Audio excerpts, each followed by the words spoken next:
आइए इस विश्लेषण की शुरुआत करते हैं और 30 जनवरी 1948 की उस सर्द शाम के दृश्य को एकदम करीब से समझने की कोशिश करते हैं।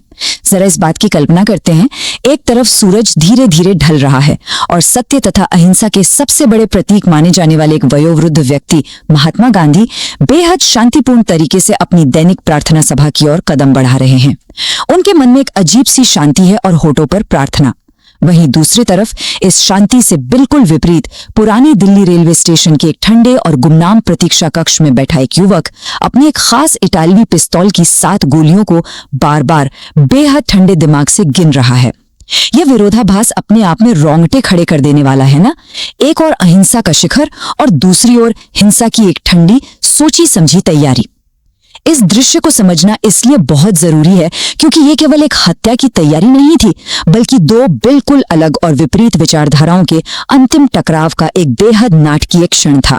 30 जनवरी 1948 का वो दिन, ये वही दिन था जिसने बिरला हाउस के बगीचे में आधुनिक भारत के इतिहास की पूरी धारा को हमेशा के लिए मोड़ कर रख दिया। हमें ये समझना होगा कि वहां जो कुछ भी हुआ वो अचानक आए किसी गुस्से या आवेश का परिणाम बिल्कुल नहीं था, बिल्कुल भी नहीं। दरअसल ये एक बेहद ठंडे दिमाग से बुनी गई और अत्यधिक प्रशिक्षित मस्तिष्क द्वारा तैयार की गई एक लंबी और सोची समझी साजिश थी। ये केवल एक इंसान के शरीर पर किया गया हमला नहीं था, बल्कि एक पूरी विचारधारा को जड़ से समाप्त करने का एक क्रूर प्रयास था। उस दिन बिरला हाउस में जो गोलियां चली वो केवल बारूद का विस्फोट भर नहीं थी, बल्कि एक लंबे समय से सुलग रही वैचारिक नफरत का वो अंतिम प्रहार थी जिसने न केवल भारत को बल्कि पूरी दुनिया को स्तब्ध कर दिया था। इस घटना के पीछे की क्रोनोलॉजी और उस मानसिकता को समझना हमारे लिए बेहद जरूरी है। अब इस पूरी कहानी में एक सवाल बार बार परेशान करता है और वो ये है कि आखिर एक इंसान जो कभी खुद महात्मा गांधी का अनन्य भक्त था, वो उनके खून का प्यासा कैसे बन गया? मतलब वो व्यक्ति जो कभी बापू के एक आह्वान पर सड़कों पर उतर आता था और उनकी अहिंसा की शक्ति पर पूर्ण विश्वास करता था, वो अचानक एक हत्यारे में कैसे तब्दील हो गया? इस वैचारिक परिवर्तन की जड़ें आखिर कहां छिपी हैं? यह समझना किसी भी इतिहास के विद्यार्थी या जिज्ञासु के लिए बहुत आवश्यक है कि कैसे अंधभक्ति और राष्ट्रवाद की एक विशेष परिभाषा ने मिलकर एक ऐसे मस्तिष्क का निर्माण किया जिसने अंततः अहिंसा के पुजारी को ही हिंसा का शिकार बना दिया। तो आइए इस उलझी हुई कहानी के पन्नों को एक एक करके पलटते हैं और सच तक पहुंचते हैं। तो चलिए अपने इस विश्लेषण के पहले अध्याय की तरफ बढ़ते हैं और देखते हैं कि इस पूरी घटनाक्रम की नींव कहाँ रखी गई। अध्याय 1, नाथूराम का बचपन, बारामती का वो बालक। इस हैरान कर देने वाली कहानी की शुरुआत महाराष्ट्र के एक बेहद शांत और छोटे से गांव बारामती से होती है। साल था 1910। जन्म से पहले ही विनायक और लक्ष्मी गोडसे अपने 3 नवजात बेटों को खो चुके थे। उन तीनों की जन्म के कुछ समय बाद ही मृत्यु हो गई थी। इस भयानक त्रासदी ने उनके मन में यह खौफ बहुत गहराई तक बिठा दिया था कि उनके परिवार पर जरूर कोई भयंकर श्राप है, और इसी कथित श्राप को टालने के लिए उन्होंने अपने इस नए बालक रामचंद्र को एक बेटी की तरह पालने का एक बेहद अजीब फैसला लिया। उसकी बाकायदा नाक छेदी गई, उसे नथ पहनाई गई और कमाल की बात देखिए, यहीं से उसे अपना नया नाम मिला, नाथूराम, जिसका सीधा सा अर्थ था वह राम जिसने नथ पहनी है।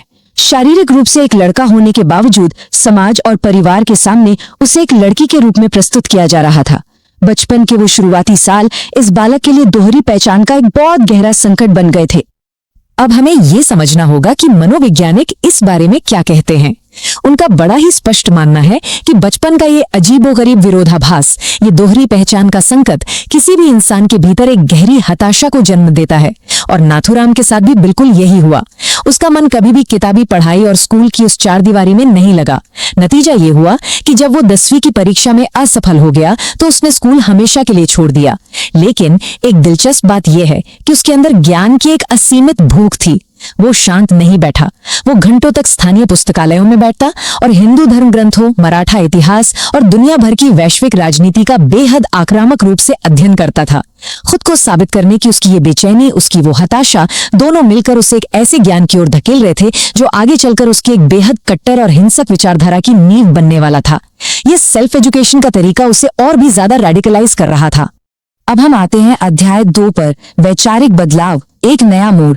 यहाँ से इस कहानी में एक बहुत बड़ा और निर्णायक शिफ्ट आता है जहाँ विचार पूरी तरह से बदलने लगते हैं। अगर हम 1930 के दशक की बात करें तो एक बहुत बड़ी विडंबना देखने को मिलती है। नाथूराम वास्तव में उस समय गांधी जी का एक बहुत बड़ा दीवाना था। जब सविनय अवज्ञा आंदोलन शुरू हुआ तो नाथूराम उन हजारों जोशीले युवाओं में से एक था जो बापू के आह्वान पर उनके पीछे पीछे सड़कों पर उतर आए थे। वो सचमुच गांधी जी की अहिंसा की शक्ति पर पूरा भरोसा करता था। लेकिन फिर आता है साल 1932। रत्नागिरी में एक मुलाकात ने सब कुछ बदल कर रख दिया। वहां वो नजरबंद चल रहे विनायक दामोदर सावरकर से मिला। सावरकर ने नाथूराम को एक बिल्कुल नया नजरिया दिया। उन्होंने उसे यह विश्वास दिलाया कि राष्ट्र के हितों की रक्षा के लिए अगर जरूरत पड़े तो अहिंसा सिर्फ कायरता का दूसरा नाम बन जाती है। हिंदुत्व की इस उग्र विचारधारा ने उसे पूरी तरह से बदल कर रख दिया और देखते ही देखते उसने अहिंसक मार्ग को हमेशा के लिए छोड़ दिया और वो राष्ट्रीय स्वयंसेवक संघ तथा हिंदू महासभा का एक सक्रिय हिस्सा बन गया। इस बड़े वैचारिक बदलाव के बाद गोडसे के मन में गांधी जी के प्रति असंतोष बहुत तेजी से बढ़ने लगा। उसे गांधी जी की हर नीति मुस्लिम तुष्टीकरण लगने लगी थी, विशेष रूप से जब बापू मुसलमानों को शांत करने के लिए कुरान की आयतें पढ़ते थे। इसी बढ़ती नफरत और वैचारिक मतभेद के चलते नाथूराम ने अपने दोस्त नारायण आप्टे के साथ मिलकर अग्रणी नाम का एक अखबार शुरू किया। वो तब तक एक बेहद कुशल और भीड़ को सम्मोहित कर देने वाला वक्ता बन चुका था। उसने इस अखबार और अपने भाषणों के जरिए गांधी जी की नीतियों पर तीखे और सीधे हमले करने शुरू कर दिए। वो अपने शब्दों की ताकत से लोगों को अपनी उग्र विचारधारा की ओर खींचने लगा था। यही वो समय था जब उसके भीतर का आक्रोश केवल विचारों और शब्दों तक सीमित न रहकर एक सक्रिय, ठोस और खतरनाक विरोध का रूप लेने लगा था। उसे लगने लगा था कि अब केवल बातों से काम नहीं चलेगा। और अब अध्याय 3, विभाजन का दर्द, खून से रंगा इतिहास। ये वो खौफनाक वक्त था जिसने सारी हदों को पार कर दिया और नफरत की आग को भड़का दिया। 1946 के डायरेक्ट एक्शन डे और नोवाखाली के नरसंहार ने तो गोडसे के भीतर पहले ही आग लगा रखी थी। लेकिन 14 अगस्त 1947 को जब वास्तव में देश का विभाजन हुआ तो सब कुछ बर्दाश्त से बाहर हो गया। गोडसे ने अपनी आंखों से दिल्ली के रेलवे स्टेशनों पर खून से लथपथ और लाशों से भरी ट्रेनें आती देखीं। शरणार्थियों के शिविरों में उसने उन माता पिता की दर्दनाक चीखें सुनी जिनके बच्चे सीमा पार उनसे छीन लिए गए थे। इन सब खौफनाक दृश्यों के बीच गांधी जी की शांति और अहिंसा की बातें और हिंदुओं को बहादुरी से मरने की सलाह गोडसे को एक आत्मघाती कायरता लगने लगी। उसके लिए अखंड भारत केवल एक जमीन का टुकड़ा नहीं बल्कि उसकी आत्मा थी और वो गांधी जी को इस अखंड भारत की हत्या का इकलौता और सबसे बड़ा जिम्मेदार मानने लगा था। उसके नजरिए से बापू ही इस पूरे खून खराबे की जड़ थे। और फिर आता है जनवरी 1948 का वो 55 करोड़ रुपए का विवाद, जिसने आग में घी का काम किया और गोडसे के इरादों को एकदम पत्थर जैसा मजबूत कर दिया। दरअसल पाकिस्तान ने कश्मीर पर हमला कर दिया था, जिसके जवाब में भारत सरकार ने पाकिस्तान को दिए जाने वाले 55 करोड़ रुपए रोक लिए थे। ये एक सामान्य राजनीतिक और रणनीतिक कदम था, लेकिन गांधी जी ने इसके खिलाफ दिल्ली में आमरण अनशन शुरू कर दिया। उनकी मांग थी कि पाकिस्तान को ये पैसा तुरंत दिया जाए और दिल्ली की मस्जिदों से हिंदू शरणार्थियों को बाहर निकाला जाए। अगर हम गोडसे के नजरिए से देखें तो ये बिल्कुल बर्दाश्त से बाहर था। उसे लगा कि जिस देश पर हमला हुआ है हमारे अपने देश पर, और हम उसी के पैसे दुश्मन को दे रहे हैं। उसने उसी पल ये तय कर लिया कि गांधी अब भारत के राष्ट्रपिता नहीं बल्कि पाकिस्तान के रक्षक बन गए हैं, और बस यही वो आखिरी बिंदु था। चलिए बढ़ते हैं अध्याय 4 की ओर, हत्या की साजिश, एक खतरनाक योजना। यह वह चरण था जहां विचार अब एक जानलेवा हथियार का रूप लेने वाले थे। गोडसे और आप्टे ने अब ये तय कर लिया था कि हिंदू राष्ट्र की रक्षा के लिए कलम को विश्राम देकर पिस्तौल को ही बात करनी होगी। इस खतरनाक और जानलेवा साजिश की शुरुआत वास्तव में 20 जनवरी को ही हो गई थी, जब उनके एक साथी मदन लाल पाहवा ने बिरला हाउस में एक बम फोड़कर गांधी जी को मारने की कोशिश की। हालांकि ये हमला नाकाम रहा, लेकिन इसके बाद गोडसे और आप्टे पुलिस की नजरों से बचते हुए कानपुर, बॉम्बे और पुणे होते हुए ग्वालियर पहुंचे। वहां उन्होंने डॉक्टर परचूरे से मौत का वो सामान हासिल किया, एक 7 चेंबर वाली अत्याधुनिक इतालवी पिस्तौल। गोडसे ने ग्वालियर के जंगलों में इस हथियार के साथ निशाना लगाने का कड़ा अभ्यास किया। वो किसी साधारण अपराधी की तरह नहीं बल्कि एक प्रशिक्षित हत्यारे के ठंडे तर्क और पूरी सटीकता के साथ अपनी तैयारी कर रहा था, ताकि इस बार उसकी योजना में विफलता की कोई गुंजाइश ही न बचे। और इसी के साथ हम पहुंचते हैं अध्याय 5 पर, 30 जनवरी 1948, इतिहास की वो मनहूस सुबह जो हमेशा के लिए दर्ज हो गई। उस सुबह के दृश्यों में एक रोंगटे खड़े कर देने वाला विरोधाभास छिपा था। एक तरफ गांधी जी सुबह 3:30 बजे जागे और बड़ी शांति से अहिंसा के विषय पर लिख रहे थे। दूसरी तरफ पुरानी दिल्ली स्टेशन पर गोडसे बड़े आराम से संतरे खाते हुए अपनी पिस्तौल में मौत की गोलियां भर रहा था। उसके चेहरे पर कोई शिकन नहीं थी। शाम के समय गृह मंत्री सरदार पटेल के साथ एक महत्वपूर्ण चर्चा के कारण गांधी जी अपनी प्रार्थना सभा के लिए लगभग 10 मिनट लेट हो गए। 5:10 पर वे बाहर निकले और फिर ठीक 5:17 पर खाकी जैकेट पहने गोडसे भीड़ को चीरते हुए उनके ठीक सामने आ खड़ा हुआ। उसने बड़ी विनम्रता से हाथ जोड़कर कहा, नमस्ते गांधी जी। फिर अचानक बापू के साथ चल रही मनु को जोर से धक्का दिया और अपनी जैकेट से पिस्तौल निकालकर सीधे गांधी जी की जांघ, पेट और सीने में 3 गोलियां उतार दी। उन 3 गोलियों की कान फाड़ देने वाली गूंज ने पूरे परिसर को दहला कर रख दिया।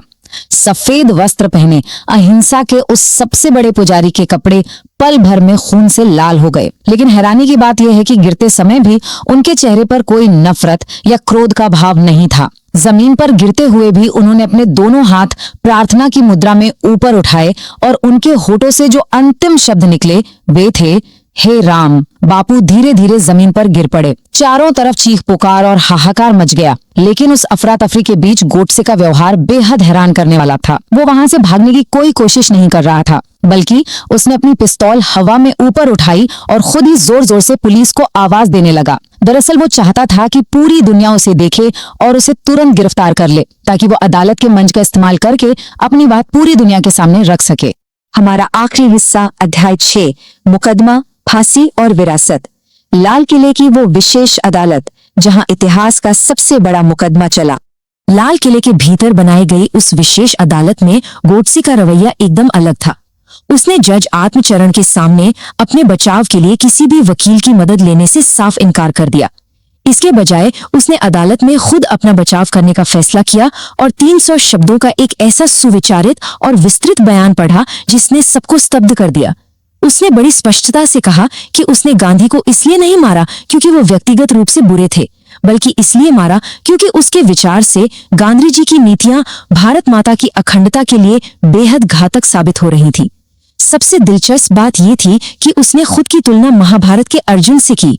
उसका ये तर्क था कि जैसे अर्जुन ने राष्ट्रीय कर्तव्य के लिए अधर्म के पक्ष में खड़े अपने ही गुरुओं पर हथियार उठाया था, ठीक वैसे ही उसने एक मजबूत सैन्य राज्य बनाने के लिए गांधी को रास्ते से हटाकर अपना राष्ट्रीय कर्तव्य पूरा किया है। अंततः ये लंबी कानूनी और वैचारिक लड़ाई 15 नवंबर 1949 को अंबाला जेल के फांसी घर तक जा पहुंची। नाथूराम गोडसे और नारायण आप्टे को मौत की सजा सुनाई गई, लेकिन फांसी के फंदे की ओर कदम बढ़ाते समय भी वे दोनों बिल्कुल निडर थे। उनके चेहरों पर कोई खौफ नहीं था। गोडसे के एक हाथ में भगवत गीता थी और दूसरे हाथ में अखंड भारत का एक नक्शा। मौत को बिल्कुल सामने देखकर भी वे अपने कट्टर विश्वास से दिगे नहीं और अपनी आखिरी सांसों के साथ उन्होंने पूरी ताकत से नारा लगाया, अखंड भारत अमर रहे। वे इस दृढ़ विश्वास के साथ खुशी खुशी फांसी पर झूल गए कि उन्होंने अपने राष्ट्र की रक्षा के लिए सर्वोच्च बलिदान दिया है और उन्होंने ये मान लिया था कि गांधी को शारीरिक रूप से खत्म करके उन्होंने गांधीवादी विचारधारा को भी हमेशा के लिए समाप्त कर दिया है। इस पूरे विश्लेषण के अंत में हमारे सामने इतिहास की एक अत्यंत गहरी और मार्मिक विडंबना उभर कर आती है। गोडसे को पूरा विश्वास था कि बापू की हत्या करके वो उनके विचारों को हमेशा के लिए मिटा देगा, लेकिन सच्चाई क्या निकली? हुआ इसके ठीक विपरीत।